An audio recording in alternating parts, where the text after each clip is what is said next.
একটা ডাল হলে তো ডাল দিয়েই 1 প্লেট ভাত নিমেষেই খেয়ে ফেলা যায়। চলুন রান্না করি। এর জন্য প্রথমে কিছু মুগ ডাল ভেজে নিয়েছি এবং কিছু মাছের মাথা টুকরো করে কেটে লবণ হলুদ দিয়ে তেলে ভেজে নিয়েছি। সাথে ভেজে নিয়েছি কিছু আলু। কড়া করে আমি ভেজে নিয়েছি, আলুটা একটু লবণ দিয়ে ভেজে নিয়েছি।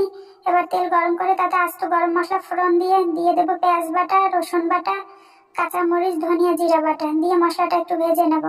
একটু পানি দিয়ে দেবো হলুদ গুঁড়া এবং মরিচ গুঁড়া। এই মশলাটা একটু ভালোভাবে কষিয়ে নেব। দিয়ে দেবো স্বাদ মতো লবণ। লবণ দিয়ে মশলাটা আরো কিছুক্ষণ কষিয়ে নিয়ে দিয়ে দেবো ভেজে রাখা আলু এবং ডাল।